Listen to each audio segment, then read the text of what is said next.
चीज़ों पर करना पड़ेगा, लेकिन हमारे दो विद्वान कहने की संभावना कम है, तापमान बढ़ा रहेगा। धन्यवाद नीरज जी। मैं दो विद्वानों के बाद क्या बोलूं, मैं उन दोनों से इस बारे में सहमत हूं। ना कि सिर्फ आप संसद के अंदर, बल्कि आप संसद के बाहर भी तापमान बढ़ा हुआ देखेंगे। एक तरह से जो 2024 की चुनावी लड़ाई थी, अगर कैंपेन के आप डॉक्यूमेंट्स या उनके स्पीचेस को बहुत ध्यान से देखें, तो बहुत ही क्लियरली जो दो वैचारिक फ्रंट्स हैं, एक जिसे कांग्रेस लीड कर रहा है, वो इंडिया को आप कह सकते हैं, और दूसरा जिसे बीजेपी लीड कर रहा है, बहुत ही क्लियर वैचारिक प्रतिद्वंदिता आपको चुनाव के दौरान देखने को मिली।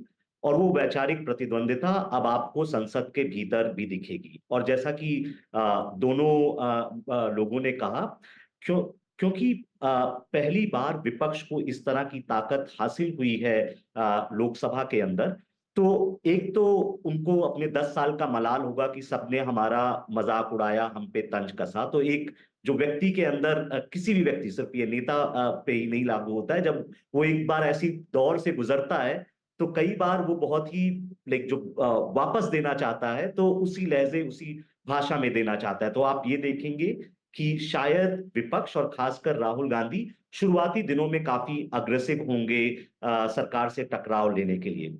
और इसका कारण ये भी है कि ये जो नतीजे आए हैं, इससे भारतीय जनता पार्टी और कांग्रेस क्या समझती है कि उनको अगर कुछ फायदा या नुकसान इन नतीजों में हुआ है 2024 के चुनाव में, तो इन किन कारणों से हुआ है। और मेरे ख्याल से अभी तक ऐसा देखने को लग रहा है कि भारतीय जनता पार्टी इन नतीजों को बहुत ही लोकल फैक्टर्स की वजह से उसे हार मिला। ये उनकी रीडिंग है, मैं ये नहीं कह रहा हूं कि ये मेरा चुनाव का आकलन है, उनकी रीडिंग ऐसी है। और इसी वजह से आप देखेंगे कि वो लगातार एक तरह से ये मैसेज देना चाह रहे हैं कि बिजनेस एज यूजुअल है, कंटिन्यूटी रहेगी, और हम पहले जैसे संसद को चलाते रहे हैं या हमारी नीतियां जैसी रही हैं, हम उसी पर कायम रहेंगे। बहुत ज्यादा ढील देने का या विपक्ष की तरफ हाथ बढ़ा के साथ लाने की कोशिश नहीं होगी। और विपक्ष की रीडिंग ये है इस वर्डिक्ट से कि हमने, क्योंकि पिछले 2 सालों में सरकार की नीतियों को, सरकार के नेता को और समाज में जो भी हो रहा है उसको लेकर एक अग्रेसिव ढंग से सरकार से टक्कर दिया है, इसी वजह से हमें जनता ने वोट किया है और हमें कंटिन्यूअसली उस अग्रेसिव पोस्चरिंग को सामने रखना है। तो ना कि, मैं इसीलिए कह रहा हूं कि ना कि सिर्फ संसद के अंदर, पर आप संसद के बाहर भी अब आप ज्यादा मोबिलाइजेशन देखेंगे। और उसके कई कारण, मतलब सिर्फ ये विपक्ष का ताकतवर होना ही नहीं है, पर संसद के अंदर उनकी सीटों का, पर सोशल फॉल्ट लाइंस हमारे समाज की पिछले कुछ समय में, खासकर कोविड के बाद से जो इकोनॉमिक डिस्ट्रेस है या कास्ट को लेकर एक नई जो राजनीति होने वाली है, उन सब को लेकर आप संसद के बाहर भी ज्यादा हंगामा देखेंगे। और शायद विपक्ष चाहेगा कि इन सब मोबिलाइजेशन के वो फ्रंट पर आए और अपनी स्थिति को लगातार मजबूत करता जाए। मैं फाइनल बात ये कहना चाहूंगा, देखिए संसदीय प्रणाली में सरकार के ऊपर बड़ी जिम्मेवारी होती है संसद को चलाने की। मैं ये नहीं मना कर रहा हूं कि विपक्ष की भी जिम्मेवारी है और उसे भी संसद सरकार के साथ मिलकर एक जो भारत को विकसित रास्ते पे ले जाने की प्रक्रिया है उसमें साथ बढ़ाए। पर पहला हाथ सरकार को बढ़ाना होगा विपक्ष की तरफ। अगर वो नहीं होता है तो मेरे ख्याल से ये गतिरोध और बढ़ता जाएगा। आप बड़े इंटरेस्टिंग पॉइंट कह रहे हैं वर्मा जी कि कौन पहले ब्लिंक करे। अब मान लीजिए, आपकी बात एकदम सही है कि सरकार की जिम्मेदारी ज़्यादा है कि वो सदन को चलाएं बढ़िया तरीके से, और एक मजबूत विपक्ष अगर सामने बैठा तो आप उसको उतनी तवज्जो दें और उनका उतना ही सम्मान और एकोमोडेशन होना चाहिए। लेकिन देखिए, आपने एक बड़ी अच्छी बात कही कि वैचारिक लड़ाई होगी। अब लक्षण देखिए आप, प्रधानमंत्री जी जब पहले दिन जहाँ शपथ के लिए सब लोग जा रहे थे, 24 तारीख थी वो, तो उन्होंने क्या कहा, आज 24 जून है, कल 25 जून है, और 25 जून को इमरजेंसी लगी थी देश में। तो संकेत तो उसी दिन दे दिए थे। और आज देखिए, लोकसभा अध्यक्ष जी ने भी पहले कहा 2 मिनट मौन रखेंगे हम। तो तेवर में तो किसी की कमी नहीं आ रही है सर। जो बात हम लोग सोच रहे हैं वो लग नहीं रहा कि बड़े सौहार्दपूर्ण माहौल में ये सब कार्यक्रम चलेंगे। और सड़क पे लड़ाई ज़्यादा दिखेगी हमको लगता है। क्या वैसा ही होगा वर्मा जी? हाँ हाँ बिल्कुल। मतलब आप देखिए 19 से 24 के बीच पे भी स्ट्रीट लेवल मोबिलाइजेशन बढ़ गई थी। आप देखेंगे कई बड़े बड़े मोबिलाइजेशंस हुए, जैसे कि आप किसान के मुद्दे पे, सीए एनआरसी पे हुआ, स्टूडेंट्स का रोहित वेमुला को लेकर, और जेएनयू जामिया में अलग ढंग की, ये पिछले 4-5 सालों में आपको एक लगातार मोबिलाइजेशन देखने को मिली। जो अब तक मोबिलाइजेशन हो रही थी उसका कारण ये था कि पार्लियामेंट्री ऑपोजिशन ऐसा लग रहा था कि जो समाज के अंदर ग्रीवियंसेस है उसको एब्जॉर्ब नहीं कर पा रहा है और उसे पार्लियामेंट में अच्छे ढंग से प्रेजेंट नहीं कर पा रहा है। इसलिए आप देखेंगे कि ये सारे इंडिपेंडेंट मोबिलाइजेशन हो रहे थे बिना किसी डायरेक्ट पार्टी सपोर्ट के।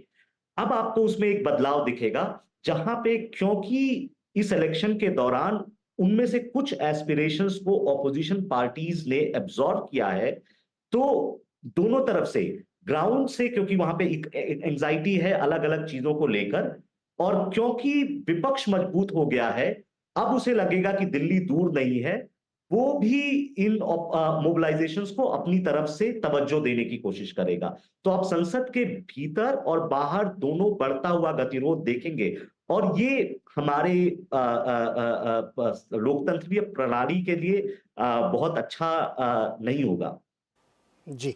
हर्षवर्धन जी, क्या राहुल जी अपनी नई जिम्मेदारी में ज़्यादा संजीदा दिखेंगे, या सत्ता पक्ष थोड़ा सा नरम पड़ेगा एक दूसरे को मोटिवेट करते हुए, आप देखते हैं? ये मूल सवाल मेरा ये है। या फिर और ज़्यादा संघर्ष दिखेगा? क्योंकि जो अभी संसद में तो ठीक है, हम तो बहस इसलिए कर रहे हैं आज क्योंकि आज का ये इवेंट है, लेकिन असली लड़ाई तो सब सड़क पे चलेगी, वैचारिक वाली। और बहुत सही बात राहुल जी ने कही कि बहुत सारे ऐसे इश्यूज रेज्ड हो गए हैं पिछले 5-8 सालों में जिन पर कोई कॉम्प्रोमाइज़ तो हो ही नहीं सकता। हर्षवर्धन जी, क्या लग रहा है आपको? एक तो एक नीरज जी, देखने का तरीका राजनीति को हम लोग को थोड़ा बदलना चाहिए। 234 जगहों पर सत्ता में है विपक्ष, सांसद सत्ता होती है। ये पहले हम लोग कई बार भ्रम में कई चीजों को बात करते हैं। ये जो स्ट्रीट मोबिलाइजेशन होता है, ये जो कहते हैं ना, वो कब होता है? जब हम कहते हैं ब्रूट मेजोरिटी है, तानाशाही चल रही है, सारे के सारे विधायक सांसद सब एक ही पार्टी के, तब बात समझ में आती है। तब आप जब समझाते हैं तो सामने वाले को लगता है हाँ यार बात तो ठीक है। लेकिन जब आपका सांसद होगा, आपका विधायक होगा, आपकी कई राज्यों में सरकार होगी, तो फिर ये बात नहीं समझ में आएगी। कैसे समझ में आएगी? तेलंगाना में बीआरएस के 5 विधायक तोड़ लिए हैं कांग्रेस ने। जहां ताकत मिली तोड़ के सारा संविधान डाल दिया, उसको रद्दी की टोकरी में संविधान डाल दिया, वरना माथे से लगाए घूम रहे थे। 5 विधायक तोड़ दिए। खबर आ रही है कि जुलाई तक 15 तोड़ देंगे। यानी कांग्रेस जहां थोड़ी ताकतवर होती है वहां सामने वाली पार्टी को खा जाती है। और यही वो चरित्र है जो 26 जून और 25 जून की याद दिलाता है। 26 जून 1975 को इंदिरा गांधी ने सुबह 8 साढ़े 8 बजे ऑल इंडिया रेडियो पे कहा था कि आपातकाल लग गया। तो आज तो स्वाभाविक है, सदन का पहला दिन था, सदन को याद करना ही चाहिए था। लेकिन शायद ये बैक बर्नर पर रखा जाता। कैसे रखा जाता? जब राहुल गांधी और सारे लोग, क्या कोई वजह थी कि सदन शुरू हो रहा था, नई सरकार बनी थी, उस सरकार को स्वीकार करते? सरकार की ही जिम्मेदारी होती है बहुत बड़ी कि वो सदन चलाए। लेकिन जो विपक्ष में चुनकर आया है वो माने तो सही कि सरकार बनी है। आज की तारीख तक राहुल गांधी सहित विपक्ष के कई बड़े नेता कह चुके हैं कि अरे ये तो ईवीएम में गड़बड़ हो गई, मोबाइल पे ओटीपी आ गया, नहीं तो हम इतनी सीट पे होते, वो होते 100-150 पर। यानी आप जनमत का जो स्वीकार करना है वो अभी तय नहीं कर पा रहे। लेकिन इसका ब्राइट साइड क्या है, अच्छा पक्ष क्या है? देखिए, Rahul Gandhi ji leader of opposition नहीं बने थे तो राजनाथ सिंह और मल्लिकार्जुन खड़गे के बीच की जो बात निजी होती है उसको सार्वजनिक कर दी। नहीं किया जाता है सार्वजनिक, क्योंकि तभी तो विरोधी लोग भी बैठते हैं ना, तो कहते हैं कि खराब से खराब लोग भी बैठते हैं तो एक दूसरे की बात कभी सार्वजनिक नहीं करते। राहुल गांधी ने बचपने में कर दी। अब वो एलओपी बने, एलओपी बने तो टी शर्ट से बढ़िया कुर्ते में आ गए, थोड़े भले मानुस लग रहे थे, अच्छे बच्चे की तरह आए। और अच्छे बच्चे की तरह लीडर ऑफ द हाउस के पीछे पीछे, स्पीकर के पीछे पीछे वो चलते हुए दिखे। कुछ कदम चले हैं, अभी इतनी आसानी से सब कुछ नहीं होने वाला है। लेकिन जैसे हम लोग क्या कहते हैं ना कि लड़का सुबह से निकला, घूम टहल के आया, बढ़िया बाइक में तेल डला लिया, घर में सब कुछ खराब लग रहा है। जिस दिन घर की जिम्मेदारी हो गई, शादी ब्याह हो गया, बच्चे हो गए, तो उसका दिमाग दूसरी तरह से चलने लगता है। वही बच्चा जिसके बारे में कहा जाता है कि अरे ये तो दिन भर आवारगी करता है और कुछ करेगा नहीं। मैं किसी के व्यक्ति के ऊपर कोई टिप्पणी नहीं है। जब आपके ऊपर कोई जिम्मेदारी होती है तभी तो। मैं एकदम से अभी नहीं कहूंगा कि राहुल गांधी कुछ कर ही नहीं पाएंगे, राहुल गांधी उसी अंदाज में रहेंगे। आक्रामकता भी कब होती है? मायावती कहती थी तिलक तराजू और तलवार इनको मारो, जूते चार फिर कहीं नहीं, हाथी नहीं गणेश, ब्रह्मा विष्णु महेश। लालू यादव कहते थे भूरा बाल साफ करो, अब भूमिहारों के दरवाजे जा जाके तेजस्वी करे कि ना ना भैया तुम ही माई बाप हो। राजनीति में कई बार जब आपकी जमीन एकदम खिसक जाती है तो आप कुछ भी बोलते हैं, कुछ भी करते हैं। मैं इसको इस नजरिए से देखता हूं, लोकतंत्र ऐसे ही आकार लेता है। आप सोचिए जरा, उत्तर प्रदेश में 37 और 6 उनके सांसद हो गए। पहले से 111 विधायक हैं उनके पास, ठीक है, कांग्रेस के तो 2 ही हैं। तो मुझे लगता है कि देश भर में अब बहुत बड़ी सत्ता में है विपक्षी पार्टी। अब जब वो इस तरह का आंदोलन या मूवमेंट की बात करेंगी तो उनका कैसा व्यवहार है वो भी परखा जाएगा। और सदन में क्या वो इसका उपयोग जनता के हित के मुद्दे उठाने के लिए करेंगे, या कहेंगे कि संविधान बचा रहे? अरे भाई, संविधान बचा तभी ना आप वहां हैं। संविधान बचने का प्रमाण ही है कि आप संसद में मौजूद हैं। अब आप ये नहीं कह सकते कि नरेंद्र मोदी चुनाव नहीं कराएगा, नरेंद्र मोदी ने सब खत्म कर दिया है। ऐसा हर्षवर्धन, एक बात बताओ आप मुझे। तो मेरा ये मानना है ये राहुल गांधी के लिए बहुत बड़ा अवसर है, बहुत बड़ा अवसर। अगर इस अवसर का उपयोग करेंगे तो आगे राजनीतिक तौर पर उन्हीं को सबसे ज्यादा लाभ होना है। और मेरा ये मानना है कि भाई आप चाहे 40 में सदन वॉकआउट कर जाए या 250 में कर जाए, फर्क क्या पड़ेगा? फर्क तब पड़ेगा जो एलोकेशन ऑफ टाइम होता है डिबेट के वक्त, देखिए वो ज्यादा आप बोलेंगे तो उसका फर्क पड़ेगा। सत्ता जो होती है ना, माया महा ठगिनी होती है। जब भाजपा सत्ता में है तो उसने भी तो ही किया ना सर। महाराष्ट्र में आइए, देखिए राजनीति का कीमा बना दिया उन्होंने। इतने पार्टी तोड़ी, हमको पता नहीं रहता कौन वाला असली वाला है कौन नकली वाला है।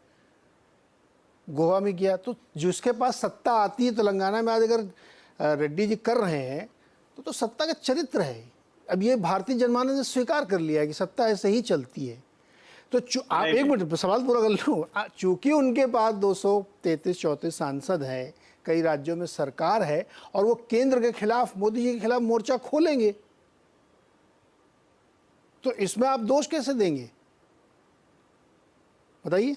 सत्ता का चरित्र है, लेकिन हर पार्टी का एक बेसिक होता है। अब कोई माने या ना माने, हो सकता है नरेंद्र मोदी अमित शाह अभी भी ना माने, इतने लोग कह रहे हैं, सब समझा रहे हैं, फिर भी ना माने। क्या आपको लगता है कि मतलब इतनी बढ़िया वेव पूरे देश में चल रही थी, क्यों उत्तर प्रदेश, महाराष्ट्र, राजस्थान और बंगाल में ही निपट गए? हर जगह देखिए अपने जो बुनियादी मूल्य हैं उससे हटे। लग ये रहा था हम जैसे लोगों को, हम जैसे लोग गलत साबित हुए, हम जैसे लोगों को ये लग रहा था कि नहीं पार पा जाएंगे, लेकिन बुनियाद दर की, बुनियाद खिसकी तो उत्तर प्रदेश में वहां हार गए जहां कल्पना नहीं थी। बुनियादी मूल्य खिसके। महाराष्ट्र में जो पार्टी शिवसेना को छोड़कर 122 और 105 विधायक जिसके हो जाते हैं, पैन महाराष्ट्र अकेली पार्टी भारतीय जनता पार्टी, देखिए क्या नुकसान हुआ उसका। अब आप अब भी स्वीकार नहीं करें। और राजस्थान जहां कोई लड़ाई ही नहीं थी, वहां पर 1-2 सीटों से जो मोमेंटम क्रिएट हुआ, तो आपको ये समझना पड़ेगा मोदी जी के नाम पर खंभा खड़ा कर देंगे और वो चुनकर आ जाएगा, इससे बाहर निकलना पड़ेगा। लोकतंत्र में लोक के बीच में एक मानस तैयार होता है। ऐसा थोड़ी ना होता है कि आज अचानक कोई बात हमने कही और वही हो जाएगा, ये नहीं है। वो डिक्टेटरशिप में होता है। लोक में लोक मानस बनाने के लिए लोकतंत्र में कोई बात चलती है 4 बार, 6 बार, 10 बार, वैसा होता हुआ दिखने लगता है तो पब्लिक मानने लगती है। तो आपको ये स्वीकार करना पड़ेगा। ये मैं नरेंद्र मोदी और अमित शाह के लिए कह रहा हूं कि वो अगर इसको स्वीकार करेंगे, इसको लोकतंत्र में ऐसे ही तो होता है। लेकिन फिर मैं दोहरा रहा हूं, अब विपक्ष के पास वो वाला अवसर नहीं कि भैया हम तो है ही नहीं है, हमारे पास तो सांसद ही नहीं है, हम क्या करें, हमारे पास सरकार नहीं। अब आपके पास सरकार भी, जैसे इसी में उदाहरण दीजिए ना, एक लाइन बोल देता हूं। आप कह रहे थे डिप्टी स्पीकर, नेहरू जी ने तो ये परंपरा रखी नहीं थी, और किसी भी विधानसभा में जहां कांग्रेस है, एक जगह उसने डिप्टी स्पीकर भाजपा को दिया होता है, विपक्षी को। आज एकदम चौड़ा सीना कर तो कहते हैं कि देखिए भारतीय जनता पार्टी तो नहीं करती। हर्षवर्धन, अच्छा हुआ कि आप इस तरफ ले आए, क्योंकि पार्लियामेंट के अंदर के बिहेवियर को कितनी देर तक हम डिस्कस करेंगे। विजय जी, सत्ता या राजनीतिक दलों का जो मूल चरित्र है, अब हर्षवर्धन जी कह रहे हैं कि समझ लें, बदल लें, क्या आपको लगता है ये बदलेंगे? दोनों दलों के लिए, मैं किसी स्पेसिफिक के लिए नहीं कह रहा हूँ। जिस मूल चरित्र से सरकार चलाई गई पिछले 10 साल, जिस मूल चरित्र से विपक्ष ने या राहुल गांधी ने या कांग्रेस ने समाजवादी पार्टी ने विपक्ष बनाया, आपको लगता है कि अब चूंकि 234 सीट आ गई हैं या 293-92 है, तो अब थोड़ा सा नरम पड़ जाएंगे और चलेगी ना, कि कैसे चलेगी? आप अपना बेसिक कैरेक्टर छोड़ देंगे क्या? देखिए, हर्षवर्धन जी ने जितने सुझाव दिए वो बहुत अच्छे सुझाव है, लेकिन क्या ये मानेंगे ये सत्ता के चरित्र में शामिल है?